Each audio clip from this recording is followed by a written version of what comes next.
Good evening. A man of courage, fortitude, and faith. That's how Britain's Prince Philip was remembered at his funeral today. Only 30 family members and friends were allowed to attend because of Britain's COVID restrictions. The Queen sat alone, her face covered, as she bid farewell to her husband of more than 7 decades. The service small, but no less powerful. CBS's Roxana Saberi is outside Windsor Castle, where today's service was held. Roxana, good evening. Good evening, Adriana. Prince Philip wanted a low-fuss funeral, but today's service seemed fitting for the longest-serving spouse of a British monarch.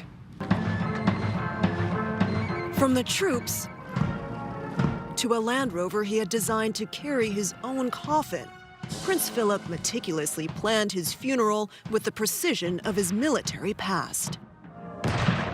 Queen Elizabeth and other senior members of the royal family followed the prince on his final journey inside these castle walls.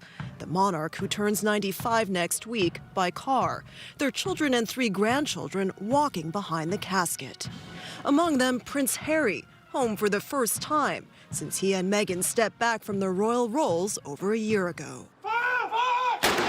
A moment of national silence honored Prince Philip's life of service and 7 decades of devotion to his wife. You would see him out on his carriage and he would always acknowledge you. He would always say hello to the group of us as we were walking. It'd be very strange because we've only ever known Prince Philip in my life. He's always been here. There was no eulogy at the prince's request. Because of the pandemic, the choir in St. George's Chapel was reduced to 4 members. Only 30, mostly close relatives, were allowed inside, masked and barred from singing. The Queen distanced from her family. Royal author Robert Hardman. Of course, she's desperately sad, but she's dealing with it. She's in charge. She's very much still the Queen. Mourners left tributes outside Windsor Castle, despite requests not to gather. This was a family funeral of national significance.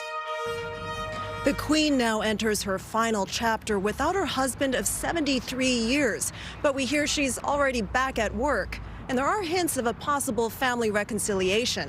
Right after the funeral, Princes William and Harry were seen walking and talking together. Adriana? Roxana Saberi outside Windsor Castle, thank you.